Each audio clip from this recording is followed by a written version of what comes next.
आज के टॉपिक पे आते हैं। आज का टॉपिक है OI, open interest. Open interest क्या होता है? ओपन इंटरेस्ट राइटर्स की ओपन पोजीशन होती है। राइटर्स की ओपन पोजीशन मतलब कॉन्ट्रैक्ट जिन्होंने क्रिएट किया है अभी तक उसको सॉर्ट आउट नहीं किए हैं।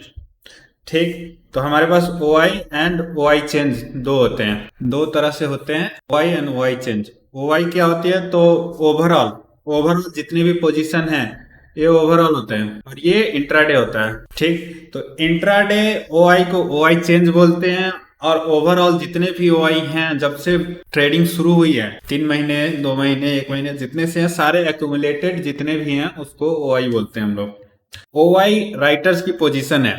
जैसे हम लोग जानते हैं इंडियन मार्केट को राइटर्स कंट्रोल करते हैं। ऑप्शन चेन में राइटर्स की पोजीशन जब ट्रेड एग्जीक्यूट हो जाती है तभी दिखती है, वो ऑर्डर प्लेस करने से नहीं दिखती है। राइटर्स की जितनी भी ओपन पोजीशन है वो हमको ऑप्शन चेन में दिखती है। ऑप्शन चेन में एओसी में हमारे पास कहाँ कहाँ पे ओआई है तो वो देख लेते हैं। निफ्टी पे ही चलते हैं, एग्जांपल के लिए निफ्टी को ही रखते हैं। ठीक, तो हमारे पास बहुत तरह के ओआई हैं, सबको जानेंगे क्या क्या है। यहाँ पे टॉप पे अगर देखेंगे तो यहाँ पे दोनों साइड में ओआई चेंज दिखा रहा है। बाय डिफॉल्ट परसेंटेज दिखाता है, यहाँ पे क्लिक करेंगे तो ग्राफ भी खोलता है। ये ओआई चेंज है, और ग्राफ खोलने के बाद आप इसके अंदर जाके ओआई भी देख सकते हैं। ओआई चेंज और ओआई दोनों देख सकते हैं। ये कौन से रहते हैं? तो मार्केट के रेंज के रहते हैं। ये टोटल ऑप्शन चेन का नहीं है। टोटल ऑप्शन चेन का तो हमारे पास कोई डाटा है ही नहीं। हम लोग क्या करते हैं, जैसे मान लीजिए आज मार्केट का सुबह सुबह प्री ओपनिंग में जो लेवल सेट होते हैं उसके बेसिस पे मार्केट का रेंज कैलकुलेट होता है। इंडिया विक्स फिवो के कुछ फार्मूला यूज होके रेंज सेलेक्ट होता है। जैसे मान लीजिए मार्केट ओपन हो रहा है 550 पे, ठीक, 21,550, और रेंज क्या आ जाता है? लगभग 2 से 3 से 4 स्ट्राइक प्राइस यहाँ पे। तो अज्यूम करते हैं मार्केट का रेंज हो गया 21,400 से 550 में खुल रहे हैं ना, 1 2 3 4 350, 21,350 के आसपास से 1 2 3 4 लगभग 700, ऐसे कुछ रेंज बन गया। मार्केट का सुबह सुबह डिसाइड हो जाता है कि मार्केट इससे ज्यादा नहीं जानी चाहिए। इंडिया विक्स के बेसिस पे और आईबी वगैरह के बेसिस पे रेंज कैलकुलेट होता है। रेंज पूरे दिन में ये फिक्स रहता है। ये जो रेंज आ गया पूरे दिन में ये फिक्स रहता है। जैसे 700 से 350 ऐसे कोई रेंज आ गया मार्केट का, ये पूरे दिन फिक्स रहता है। उन्हीं रेंज में से ओआई चेंज, अब जैसे मान लीजिए 700 से रेंज शुरू हुई तो 700 वाले को ऐड करेंगे, 650, 600, 550, 500, 450, 400, 350, इन सारों का सम करेंगे। ठीक, मान लीजिए कोई आ गया एक्स, यहाँ पे सिमिलरली उसी रेंज का वाई आ गया। अब इनका परसेंटेज निकाल के यहाँ पे दिखाया जाता है ताकि समझने में आसानी हो। हम लोग नंबर से ज्यादा जो समझ में आ जाए, इजी रेडी टू ईट वाला सिचुएशन क्रिएट करने की कोशिश करते हैं। ठीक, परसेंटेज कैसे निकलेगा इनका? तो जैसे मान लीजिए एक्स का परसेंटेज निकालना है तो x by x plus y into 100% होता है, यही आता है। वाई का भी वही हो गया, एक्स प्लस वाई इंटू 100%। तो ये जो वैल्यू आया यहाँ पे दिख रहा है, ये जो वैल्यू आया यहाँ पे दिख रहा है। अब इसको यूज कैसे करते हैं? तो ये मार्केट का ट्रेंड बताता है। टोटल ऑप्शन चेन का नहीं, मतलब मार्केट का क्या होता है, मोस्ट ऑफ द एक्टिविटीज जहां पे मार्केट चलेगी, जहां पे है रेंज में एक सर्टेन रेंज होता है। निफ्टी 200-400 पॉइंट डेली एक साइड का मूव नहीं दे सकती है। 100 पॉइंट नीचे 100 पॉइंट ऊपर ऐसे करके कुछ रेंज होता है। 150-200 से ज्यादा ऊपर भागती नहीं है या नीचे जाती नहीं है, और ये range most of the time काम करते हैं। लेकिन उस रेंज पे हम लोग ट्रेड नहीं कर सकते हैं क्योंकि वो रेंज में से बेटर है हमारे पास लेवल होते हैं, लेवल से करते हैं। रेंज सिर्फ इतना है कि मार्केट का ट्रेंड डिसाइड करते हैं। इन्हीं स्ट्राइक प्राइस पे जो भी राइटिंग होती है उसके बेसिस पे करते हैं। बाकी यहाँ पे कुछ भी हो रहा है, हेजिंग के लिए हो रहा है या कुछ भी हो रहा है, उसको कंसीडर नहीं करते हैं। ये रेंज आ गया। अब देखिए पुट साइड में ज्यादा राइटर होगी, सॉरी ये कॉल साइड है, रेड वाला लेफ्ट साइड कॉल साइड है। कॉल साइड में अगर ज्यादा राइटिंग होगी तो मार्केट बेयरिश होगी। पुट साइड में ज्यादा राइटिंग होगी तो मार्केट बुलिश होगी। पुट राइटर्स क्या चाहते हैं? मार्केट को ऊपर रखना। कॉल साइड का राइटर क्या चाहते हैं? मार्केट को नीचे रखना। तो ये एक ट्रेंड हमको पता चल गया। देखते ही कि मार्केट का ट्रेंड क्या हो सकता है। जिस साइड में राइटिंग ज्यादा हो रही है उसके बेसिस पे, अगर पुट में ज्यादा हो रही है तो मार्केट बुलिश रहेगा। ग्रीन साइड है ना, ये ग्रीन अगर ऊपर है तो मार्केट बुलिश, रेड ऊपर है तो मार्केट बेयरिश। दोनों 50-50 या 48-52 ऐसे कुछ है आसपास तो मार्केट कंसोलिडेटेड। दोनों तरफ से बराबर राइटिंग हो रही है तो ओवरऑल मार्केट का ट्रेंड क्या है? कंसोलिडेटेड है। अब इसको क्लिक करने के जो आता है वो देख लेते हैं, फिर आगे दूसरे पे जाएंगे। ओवरऑल मार्केट के ट्रेंड में पहले इसी को कंप्लीट कर लेते हैं। तो यहाँ पे क्लिक करेंगे हम लोग, तो यहाँ पे क्या दिख रहा है, सबसे आपको पहले हेडिंग दिख रही है OI change near spot price. तो नियर स्पॉट प्राइस, जो स्पॉट प्राइस चल रही है ना, मार्केट की रेंज की बात कर रहा है ये, उस रेंज में OI चेंज की कहानी क्या है, और उसके साथ साथ OI भी है। आप यहाँ पे क्लिक करके स्विच कर सकते हैं। ये वाली OI की डाटा है और ये वाली OI की डाटा है और ये OI चेंज की डाटा है। दोनों में फर्क क्या होता है मैंने बता दिया। इंट्राडे वाले OI चेंज है, ओवरऑल OI है। ओवरऑल से ज्यादा इंट्राडे वाले जल्दी इंडिकेशन देते हैं, वो फास्ट मूवर होते हैं, कम नंबर होते हैं, जल्दी चेंज होती है उसमें, तो ये इंडिकेशन ये पहले देते हैं। इसमें भी बहुत सारे हैं, ग्राफ भी बहुत सारे हैं। एक है PE माइनस सी, एक PE है और एक CE है। उसके बाद PE डिवाइडेड CE है, PE बाई CE, इसको PCR बोलते हैं। ये PCR होता है, PE डिवाइडेड CE PCR होता है। हमारे पास 4 तरह के यहाँ पे लाइन है। लाइन को आप जिसको आपको जो पसंद है, जो लाइन पसंद है, मैं सभी चारों का बताऊंगा। जो पसंद है आप वो देख सकते हैं। आपको सब देखना है, सब देख सकते हैं। कोई एक देखना है उससे भी काम हो जाएगा, कोई 2 देखना है उससे भी काम हो जाएगा। और यहाँ पे जितने हैं सिमिलरली उतने ही OI पे रहते हैं। तो OI स्ट्रॉन्ग इंडिकेशन होता है, लैगिंग इंडिकेशन होता है। OI चेंज अर्ली इंडिकेशन देता है, लेकिन ये तुरंत बदल भी सकते हैं। तो ये कम भरोसेमंद वाला, लेकिन तुरंत हाँ या ना करने वाला। ये ज्यादा भरोसेमंद है, लेकिन ये सोच समझ के बताता है। बस इतना ही है।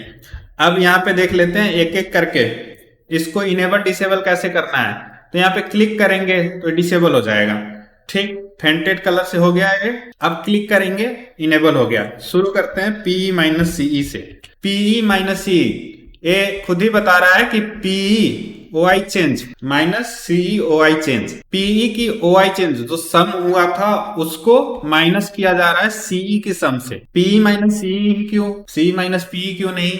तो वो इसलिए क्योंकि अगर हमारे पास क्या है, PE से मार्केट ऊपर की तरफ जा रहा है, तो जो पुश करने वाले हैं उसको ड्रैग करने वालों से सब्ट्रैक्ट कर रहे हैं। तो नेट रिजल्टेंट फोर्स जो होता था ना, फ्रिक्शन और फोर्स का जो रिजल्टेंट आता था, उस पे हम लोग काम करते तो वो काम का होता था। तो यहाँ पे वही है कि एक फोर्स है। फोर्स कौन सा है? तो PE है। मैं साइंस पढ़ा रहा हूँ क्या, फिजिक्स? ठीक। और वहीं पे फ्रिक्शन क्या है? तो CE है। CE मार्केट को नीचे की तरफ ट्रैक करना चाहता है, PE आगे ले जाना चाहता है। इन दोनों का रिजल्टेंट कहीं आएगा, जिस डायरेक्शन में रहेगा मार्केट का डायरेक्शन वो रहेगा। ठीक, तो दोनों के रिजल्टेंट सब्ट्रैक्शन के बेसिस पे जो रिजल्टेंट आ रहे हैं वो आपका PE माइनस CE है। इससे अब सीधा सीधा क्या पता चल गया है कि ये जिसका डायरेक्शन जिस तरह रहेगा मार्केट उस तरह मूव करने वाले हैं। आगे जाएगा या पीछे जाएगा ये सिंगल लाइन बताने के काबिल है। इसमें क्या है, सिंपल से रूल है। अगर इंक्रीजिंग है तो मार्केट बुलिश है, डिक्रीजिंग है तो मार्केट बेयरिश है। ठीक, जैसे यहाँ देखिए सुबह सुबह मार्केट बुलिश, थोड़ा सा बेयरिश, फिर से बुलिश, कंसोलिडेशन, बेयरिश। ठीक, सुबह सुबह तो हम लोग 9:30 तो देखते भी नहीं है, देखना भी नहीं चाहिए। इसको यहाँ से हटा दीजिए। यहाँ से क्या हुआ, मार्केट बेयरिश हुआ, फिर यहाँ से बुलिश हुआ। उसके बाद ये वाला कंसोलिडेशन फेज एक छोटी सी रेंज में हो गई है ना, दोनों तरफ से बराबर राइटिंग हो रही है या नहीं राइटिंग भी होगी, ना भाग रहे हैं न नए लोग आ रहे हैं। तो ये कंसोलिडेशन फेज। उसके बाद से क्या हुआ, पुट वाले भागने लगे, कॉल वाले हेवी होने लगे, मार्केट बेयरिश। तो सिंगल लाइन आपको मार्केट का मूड दिखा सकता है आज के इंट्राडे के बेसिस, इंट्राडे पे। ठीक, ये हो गया। अब चलिए अगले पे चलते हैं। अगले को इसको हटा देते हैं। अब सिर्फ PE को देखेंगे। PE क्या है? तो ये ऊपर ले जाने वाली फोर्स है, मार्केट को ऊपर की तरफ ले जाने वाली फोर्स। तो ये अगर बुलिश रहा तो मार्केट, मतलब ये अगर अपवर्ड मूविंग रहा तो मार्केट बुलिश होगा, डाउन रहा तो मार्केट बेरिश होगा। लेकिन इसको सिर्फ अकेला देखकर नहीं पता कर सकते हैं। क्यों? क्योंकि मान लीजिए पुट भी बढ़ रहा है, कॉल भी बढ़ रहा है, दोनों बढ़ रहे हैं एक साथ, तो उस टाइम में क्या होगा, मार्केट कंसोलिडेटेड हो सकता है। लेकिन ये वाला लाइन आपको क्या बताएगा कि बुलिश है। आप सिर्फ CE का देखेंगे तो क्या बताएगा, बेयरिश है। ये बोल रहा है बुलिश है, दूसरा बोल रहा है बेयरिश है। हम लोगों को डिसाइड कर नहीं सकते हैं। दोनों अगर मान लीजिए इंक्रीजिंग रहा, ये ग्रीन वाला है और दूसरा CE वाला रेड वाला होगा, दोनों इंक्रीजिंग रहा तो हमको इंडिविजुअल देखने पे क्या पता चलेगा कि अरे दोनों बढ़ रहे, मतलब अगर पी देखें तो दिखेगा कि मार्केट बुलिश है, सी को देखेंगे तो दिखेगा मार्केट बेरिश है। लेकिन अगर दोनों का डिफरेंस देखें या दोनों को एक साथ देखें तो पता चलेगा कि मार्केट कंसोलिडेटेड है। इसलिए सिर्फ सी को इंडिविजुअली देख के हम लोग मार्केट डिसाइड नहीं कर सकते हैं। तो जब भी आपको सिर्फ पी और सी देखना है तो आपको दोनों देखना पड़ेगा साथ में, ठीक। इसमें बहुत सारे सिचुएशन आ जाते हैं कि एक बढ़ रहा है दूसरा फ्लैट चल रहा है, एक बढ़ रहा है दूसरा घट रहा है, तो क्या हो सकता है उसको भी डिस्कस कर लेते हैं। अगर ग्रीन इंक्रीजिंग है, रेड वाला फ्लैट है, ठीक, मार्केट स्लाइटली बुलिश, मार्केट धीरे धीरे ऊपर जाएगा। Green increasing, red decreasing, market तेजी से ऊपर जाएगा। ग्रीन इंक्रीजिंग है और रेड भी इंक्रीजिंग है तो मार्केट कंसोलिडेटेड होगा। वो कौन दिखा देता है, आसानी से दिखा देता है पी माइनस सी वाला, ठीक। सिमिलरली अगर ग्रीन है, ग्रीन फ्लैट है, रेड इंक्रीजिंग है तो मार्केट स्लाइटली बेयरिश होगा। मार्केट स्लाइटली बेयरिश होगा मतलब ऐसे ऐसे करके नीचे आएगा। वहीं पे दोनों अगर फ्लैट चल रहे हैं तो कंसोलिडेशन है। ग्रीन डिक्रीजिंग है, रेड इंक्रीजिंग है तो मार्केट तेजी से डाउन करेगा, तेजी से डिक्रीज होगा। तो अगर आप दोनों को देख रहे हैं तो आपको दोनों को समझना पड़ेगा कि क्या कह रहा है, बेरिश बुलिश, कौन कौन से कैसे कैसे फोर्स लग रहे हैं। इससे आसान क्या होता है, दोनों का डिफरेंस देख लीजिए, नेट फोर्स पता चल जाएगी। नेट फोर्स का कहाँ है, अपवर्ड है या डाउनवर्ड है, आपको पी माइनस सी दिखा देगा। यहाँ पे 4-5 सिचुएशन आपको देखने पड़ेंगे, वहां पे सिर्फ एक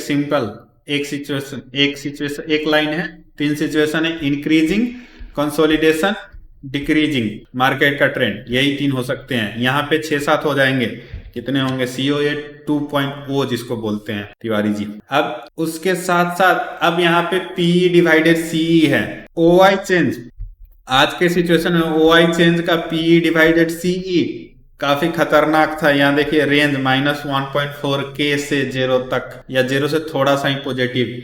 ऐसा क्यों हुआ, क्योंकि OI ऑफ CE नेगेटिव था, आज नेगेटिव था नेट, जिसके कारण से ऐसे हुए हैं। डिवाइड करते समय इस तरह से माइनस में आए हैं वैल्यूज, क्योंकि हम लोग क्या करते हैं, PE डिवाइडेड CE करते हैं। अगर इसमें से कोई भी एक नेगेटिव हुआ तो नेट क्या होगा, नेगेटिव आएगा, ग्राफ नीचे आएगी।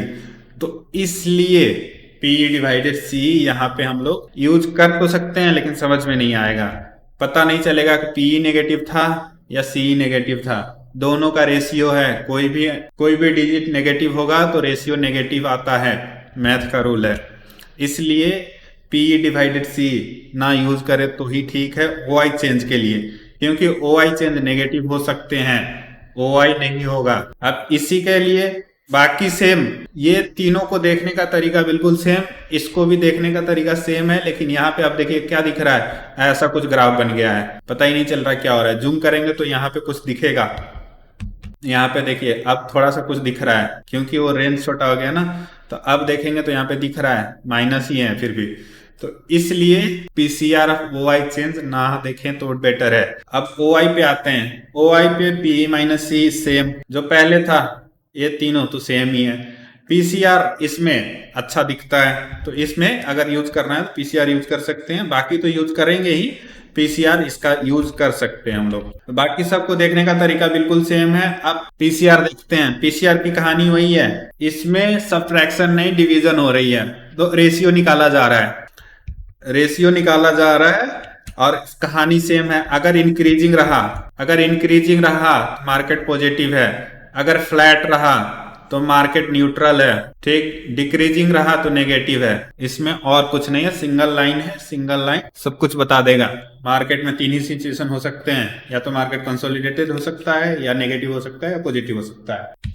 ये पहला OI जो AOC में पहले दिखता है उसका काम खत्म, ये ओवरऑल मार्केट का ट्रेंड बताता है, ठीक। ये कौन सा है, तो एक रेंज का है। अब वहां से आ जाइए, इसका ही बड़ा भाई, इसका बड़ा भाई के पास आते हैं। बड़ा भाई कहाँ है, नीचे पे है। कैसे, तो यहाँ पे देखिए PCR of OI and PCR of OI change, ये कौन सा है, ये नंबर और ये नंबर मैच नहीं हो रहे हैं। क्यों नहीं हो रहे हैं, क्योंकि ये 20 स्ट्राइक प्राइस का है, 10 नीचे 10 ऊपर, ये उसी में हम लोग देखते ही इतना है, 20 स्ट्राइक प्राइस से ज्यादा जाने की जरूरत ही नहीं पड़ती है। किसी वीराने जंगल में जाने का कोई मतलब नहीं जहाँ पे कोई ट्रेड ही नहीं कर रहा है। तो PCR of OI change and OI similar, इसमें लिखा हुआ भी है कि पीसीआर कैसे काम करता है। तो ओआई के लिए, अगर ओआई के लिए हम लोग देख रहे हैं तो 0.8 टू 1.2 ये इसको न्यूट्रल जोन मानते हैं। ठीक, आप चाहें तो 0.9। होता क्या है, पीसीआर 0 से पॉजिटिव मतलब प्लस इन्फिनिटी और माइनस इन्फिनिटी तक जा सकता है, रेशियो है ना, तो इन्फिनिटी हो सकता है। 0 डिवाइडेड बाई समथिंग मतलब something divided by 0 undefined infinity हो सकते हैं। ठीक, तो 0 के आसपास न्यूट्रल जोन, यहां से आगे पॉजिटिव बुलिश मार्केट, यहां से पीछे बेयरिश मार्केट। सिमिलर कहानी यहाँ पे ओआई चेन का थोड़ा सा रेंज बढ़ाना पड़ेगा। इसको 0.8 से 1.2 का रख सकते हैं न्यूट्रल। इससे प्लस हुआ तो मार्केट पॉजिटिव, इससे माइनस हुआ तो नेगेटिव। ठीक, सिमिलरली इसको 0.9 टू 1.1 रख सकते हैं न्यूट्रल। इससे ऊपर गया तो पॉजिटिव, इससे नीचे आया तो नेगेटिव हो गया। अब उसके साथ साथ एक आता है सीपीआर। सीपीआर में क्या है, पीसीआर जैसे था पीई बाई सीई, वैसे सीपीआर क्या है, सीई बाई पीई। ये वॉल्यूम का है, volume divided by volume divided of CE divided by volume divided of P. अभी इस पे क्लियरली इंडिकेशन क्या होता है, अभी मैं भी उतना कॉन्फिडेंस नहीं हूं क्योंकि इतना इनफ बैक टेस्टिंग किया नहीं है। डिमांड थी इसलिए डाला गया है, तो इसके बारे में अभी अवॉइड कीजिएगा कोई क्वेश्चन। मैं अभी भी इस पे अनश्योर हूं ये किस तरह से हमारे हेल्प कर सकता है। अभी हम लोग क्या समझेंगे, पीसीआर एंड सीपीआर। ये भी मार्केट का ट्रेंड बताता है, डेली ट्रेंड बताता है कि आज का दिन कैसा रह सकता है। ठीक, पीसीआर पॉजिटिव मतलब 1 से ऊपर तो पॉजिटिव मार्केट, पीसीआर 1 से नीचे तो नेगेटिव मार्केट। इसको क्लिक करने पे भी खुलता है ग्राफ, इसको क्लिक करने पे भी ग्राफ खुलता है। वो ग्राफ क्या होता है उसको देख लेते हैं। किसी पे भी क्लिक कीजिए, तीनों का ग्राफ खुलता है। जिस पे क्लिक किए बाय डिफॉल्ट सिलेक्टेड रहता है OI change, OI and volume. By default इसमें पीसीआर सिलेक्टेड रहता है, लेकिन उसके साथ साथ जो ऊपर देखा था पी, ये वॉल्यूम का है ना, पी माइनस सी, पी सी, ये भी रहते हैं और इसके साथ साथ पीसीआर भी रहता है। बाय डिफॉल्ट पीसीआर सिलेक्टेड रहता है, उसके अलावा बाकी 3 लाइन और हैं, मतलब 4 लाइन यहाँ पे भी है, 4 लाइन यहाँ पे भी है। आप जैसे उस वाले को देखते थे वैसे ही इस वाले को देखते हैं। फर्क सिर्फ इतना है कि इसमें डाटा पॉइंट्स ज्यादा हैं। डाटा पॉइंट्स इसमें 20 स्ट्राइक प्राइस का है, उसमें क्या था तो लगभग 4 नहीं, ये लगभग 6-7 पॉइंट्स का होता है। 6 to 7 स्ट्राइक प्राइस का होता है और ये 20 स्ट्राइक प्राइस का होते हैं। डिफरेंस सिर्फ इतना है, देखने का तरीका सेम है, मीनिंग सेम है। अब ब्रॉडर मार्केट को देख के आप डिसाइड कर रहे हो या मार्केट जहां पे चल रही है, करंट सिचुएशन जहां पे, मेरा मानना है कि जहां पे मार्केट है उसके आसपास की हलचल ही ज्यादा इंपॉर्टेंट है, हमारे काम का है, इसलिए वो भी है, प्लस जो यूज करते हैं वो भी है। उसके अलावा एक डाउट मेरे को पर्सनली मैसेज करके लोग पूछते हैं, उनको लगता है कि मैंने कुछ बग फाइंड किया है या कमजोरी फाइंड कर ली है एओसी की, कि एनएससी के साइड पे तो पीसीआर इतना है, पीसीआर कुछ XYZ है, तुम्हारे में ऐसा क्यों है, ना नीचे का मैच हो रहा है ना तुम्हारा ऊपर का मैच हो रहा है। वो इसलिए कि एनएससी लगभग 70-80 स्ट्राइक प्राइस जितने भी होते हैं उसका पीसीआर बताता है। हम लोग कितना का लेते हैं तो मैक्स टू मैक्स 20 का ले लेते हैं, स्ट्राइक प्राइस से 10 नीचे 10 ऊपर इसका पीसीआर लेते हैं। इसके कारण से हमारा डाटा अलग है, वहां का डाटा अलग है। अब यहां से 50-60 स्ट्राइक प्राइस नीचे कौन ट्रेड करेगा, कर भी लिया तो क्या फर्क पड़ जाएगा उसको मार्केट से। और डीप ओटीएम या डीप बहुत ज्यादा समुद्र की गहराइयों में जाने वाला सिचुएशन हमको नहीं चाहिए, अपने काम का ये है तो इसलिए है। अब ये हो गए, उसके बाद अभी और बाकी थोड़ा थोड़ा करके एक एक करके करते हैं। ये वाला, ये जो स्पॉट प्राइस का बॉक्स है ना, इसका कलर भी बदलता है। इसका कलर ग्रीन, रेड और ब्लू, 3 कलर में ये भी दिखता है, कभी रेड दिखता है, कभी ग्रीन दिखता है, कभी ब्लू दिखता है। ग्रीन का मतलब होता है पीसीआर ग्रेटर देन 0.2 मार्केट का। कौन सा वाला, ये वाला पीसीआर ग्रेटर देन 1.2 के ऊपर रहता है तो एक ग्रीन दिखाता है। रेड दिखाता है अगर पीसीआर ओआई का है, ओआई चेंज का नहीं, ओआई का लेस देन 0.8 रहता है तो ये ग्रीन दिखाता है, और इन दोनों के बीच में रहता है तो ब्लू दिखाता है। अब तो क्लिक करना भी नहीं पड़ा, इसके कलर से भी पता चल रहा है मार्केट बुलिश है बेयरिश है क्या है। थोड़ा पानी पी लेते हैं। ओआई का और डाटा है अभी यहाँ पे, अगर आप देखें तो लिखा हुआ है PCR of OI change. OI से रिलेटेड है पीसीआर, इसलिए बता रहा हूँ, अलग से पीसीआर में बताने का कोई मतलब नहीं है। ये एवरी स्ट्राइक प्राइस का है। हमारे पास क्या हो गया, तो एक नियर एटीएम वाले हो गए, एक हो गए हमारे एओसी के जितने भी डाटा है ना 20 डाटा पॉइंट्स के, उसके हो गए, और एक इंडिविजुअल स्ट्राइक प्राइस के भी हैं। ये जितने भी है नीचे जो दिख रहा है ना आपको, वो इंडिविजुअल स्ट्राइक प्राइस के हैं, और इसके कलर भी बदलते रहते हैं, नेगेटिव है या पॉजिटिव है ये भी कलर दिखाता रहता है। एओसी में एक सिंपल सा रूल है, लाल मतलब बेयरिश, ग्रीन मतलब बुलिश। ठीक, अब ये कौन से हैं, तो ये डिवाइड करते हैं OI of P divided by OI of C। 5.74 को डिवाइड कीजिए 2.83, आपको 2.03 के आसपास ही आएगा नंबर। एवरेज स्ट्राइक प्राइस ये देखिए लगभग 2.86 एग्जैक्टली 1 का है, दोनों तरफ बराबर। तो ए स्ट्राइक प्राइस क्या है, न्यूट्रल है, ये थोड़ा ये बुलिश है, ये बेरिश है। स्ट्राइक प्राइस पे भी लड़ाई चलती है कॉल राइटर्स की पुट राइटर्स के साथ। मार्केट में भी लड़ाई चलती है, इस साइड वाले इस साइड से लड़ते हैं, ये पूरे टीम की लड़ाई भी चलती है, प्लेयर टू प्लेयर भी लड़ाई चलती है, जिसके कारण से ये हमारे पास इंडिविजुअल स्ट्राइक प्राइस के पीसीआर भी हैं। समझना कैसे है, बिल्कुल सिंपल है। एक से ऊपर पॉजिटिव होता है, एक से नीचे नेगेटिव होता है। 0.8 से 1.2 को आप न्यूट्रल मान सकते हो इस रेंज में, क्योंकि ऐसा कुछ है नहीं कि टच एंड गो वाला सिचुएशन है नहीं, अरे एक से ऊपर चला गया 1.00009 हो गया मतलब पॉजिटिव हो गया, नहीं। ठीक है, इंटरप्रिटेशन है, ऐसा नहीं होता है कि 1 से ऊपर होते ही मार्केट भागने लगती है। ठीक, अब मेन काम आता है जब हम लोग ओआई चेंज पे क्लिक करते हैं, इधर साइड किसी भी साइड क्लिक कीजिए, आपको ग्राफ खुलता है, एक अजीबोगरीब तरह का ग्राफ खुलता है, जो ट्रेडर्स काफी एंजॉय करते हैं, बाकी नए लोग परेशान होते हैं। देखते हैं उसमें क्या क्या आता है। किसी भी स्ट्राइक प्राइस पे क्लिक करेंगे, एग्जांपल के लिए हम लोग क्या कर रहे हैं, तो यहाँ पे 600 पे क्लिक कर लेते हैं। अब देखिए क्या क्या खुल रहा है यहाँ पे, OI change, OI volume, PCR, C buildup, P buildup, एक साथ इतने सारे, सबको देखना है, सबको समझना है क्या क्या होता है। ओआई चेंज, इसमें अगर आप याद कर पाए 3 है, एक पीसीआर अलग से कर दिया गया है, बस और कुछ नहीं है। जो हम लोग वहां देखते थे नियर एटीएम वाले या ओवरऑल मार्केट वाले, अब वो देखेंगे इंडिविजुअल स्ट्राइक प्राइस के लिए। इंडिविजुअल स्ट्राइक प्राइस पे मार्केट का ट्रेंड क्या है, सिंप्लीफाई करने के लिए मैं क्या करूंगा, पी और सी को हटा दूं, सिर्फ ब्लू लाइन को रखूंगा। देखने का तरीका वही है, उसमें कोई अलग है नहीं। तो यहाँ पे अगर ये इंक्रीजिंग है ब्लू लाइन तो पॉजिटिव है, किसके लिए, 21,600 के लिए, 21,600 के स्ट्राइक प्राइस के लिए। अगर एक रेंज में है तो ये न्यूट्रल है। ठीक, डिक्रीजिंग है तो बेरिश है, किसके लिए, इस स्ट्राइक प्राइस के लिए। यहाँ पे जो था वो मार्केट के लिए था, नीचे जो था मार्केट के लिए था। ये अब इंडिविजुअल स्ट्राइक प्राइस का है। इंडिविजुअल स्ट्राइक प्राइस की कहानी है, कब काम आती है वो भी देखेंगे। सेम ओआई के लिए सेम डाटा, ठीक, वॉल्यूम के लिए सेम डाटा। वॉल्यूम देखिए दोनों का, volume of P, volume of C, volume of C minus P, और एलटीपी भी उसके साथ साथ है। अगर आप ओआई एंड वॉल्यूम को कंपेयर करना चाहते हैं तो कर सकते हैं, वॉल्यूम प्राइस और ओआई को कंपेयर करना चाहते हैं वो भी कर सकते हैं। अब यहाँ पे पीसीआर है, PCR of OI by default selected रहता है, PCR of OI change by default hidden रहता है। सिमिलर, पीसीआर जैसे काम करता है यहाँ भी वही काम करेगा, उस स्ट्राइक प्राइस के लिए काम करेगा।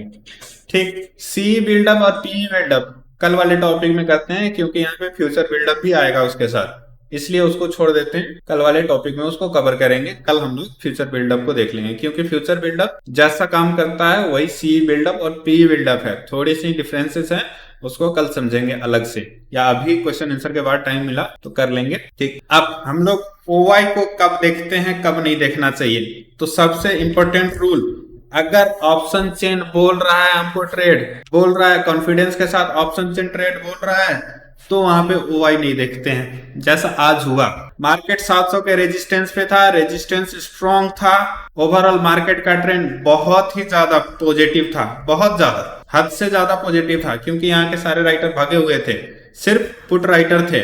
फिर भी मार्केट रेजिस्टेंस से नीचे आई, ऊपर नहीं जा पाई। इवन 3 बार 4 बार ट्राई करने के बाद भी नहीं जा पाई। जनरली क्या होता है, 3-4 बार अगर रेजिस्टेंस को टेस्ट कर रही है तो तोड़ देती है ऊपर, लेकिन आज वो भी नहीं कर पाई। ठीक, तो जब हमारा रेजिस्टेंस स्ट्रांग हो या सपोर्ट स्ट्रांग हो उस टाइम में पीसीआर को नहीं देखते हैं, नहीं देखते हैं, नहीं देखना चाहिए, बिल्कुल नहीं देखना चाहिए।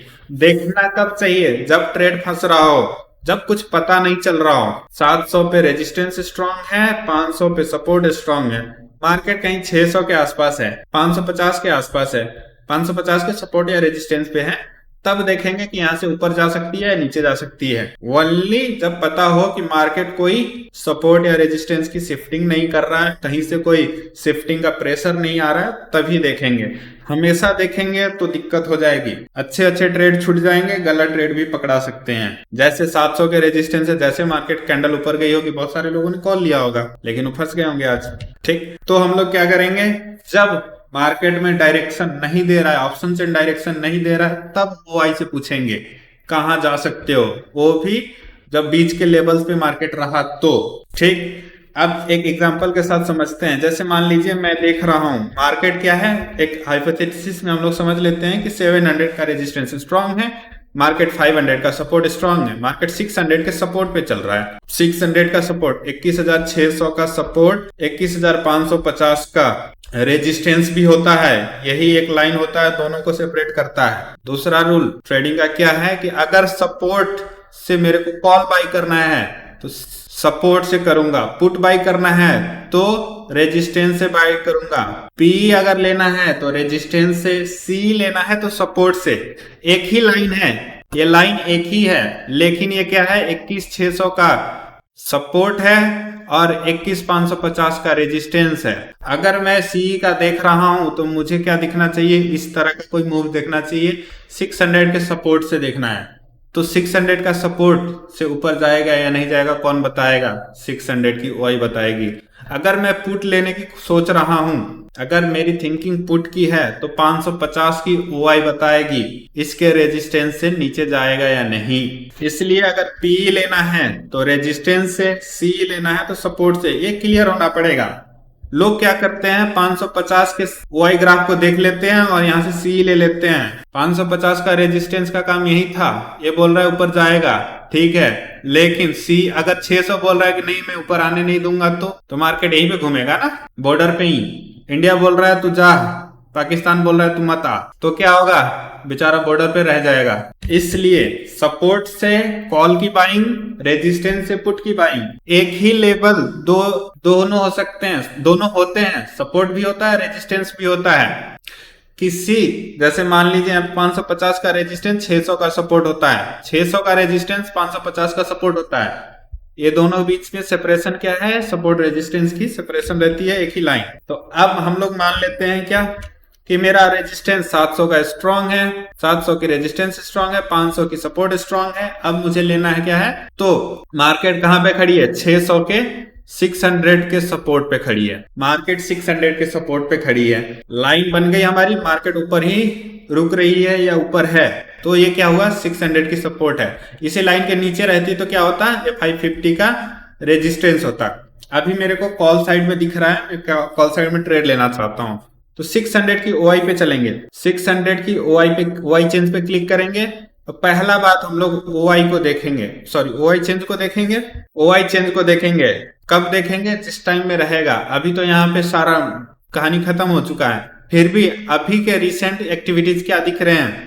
बेरिश दिख रहा है यहाँ पे। अगर हम लोग देखने जाएं तो हम लोग को लगभग ऐसा दिखेगा मार्केट में। प्रीवियस क्या हुआ है वो तो अब मतलब ही नहीं है ना, अभी क्या हो रहा है वो मतलब है। ठीक, तो यहाँ पे क्या दिख रहा है? दोनों डिक्रीजिंग हो रहे हैं, नहीं ग्रीन वाला डिक्रीजिंग है, मतलब पुट राइटर्स भाग रहे हैं, कॉल राइटर्स ना बढ़ रहे हैं ना घट रहे हैं। नेट चेंजेस क्या है? नेगेटिव है। नेट क्या है? डाउनवर्ड प्रेशर, डाउनवर्ड फोर्स लग रही है। तो यहां से जो 600 से कॉल लेना था नहीं ले सकते हैं, क्योंकि 600 क्या बोल रहा है? बेरिश बोल रहा है। अब जब ये हो गया तो अब इंतजार करेंगे मार्केट नीचे आने का। उससे पहले तैयारी क्या कर लेंगे कि अगर नीचे आती है तो क्या पुट ले सकते हैं। कौन बताएगा? तो 550 का ओआई चेंज बताएगा। इसमें बाकी सब लाइन को हटा देते हैं ताकि आसानी रहे। ये 550 भी बेरिश हो रहा है। तो अब क्या हुआ? जो 600 के सपोर्ट से हम लोग कॉल लेने की सोच रहे थे, अब माइंड क्या बनाएंगे कि 600 के सपोर्ट लाइन से नीचे कैंडल आ जाती है तो हम लोग पुट ले लेंगे, क्योंकि 550 भी रास्ता दे रहा है। कहां से कहां तक का रास्ता दे रहा है? तो 21,550 के रेजिस्टेंस से 21,550 के सपोर्ट तक ही दे रहा है, उससे भी नीचे जाएगा नहीं जाएगा कौन बताएगा? तो 500 बताएगा, 21,500 का बताएगा। ये सिर्फ अपने रेंज से बोल रहा है कि मैं नीचे की तरफ निकाल दूंगा मार्केट को, ठीक, सिर्फ इतना।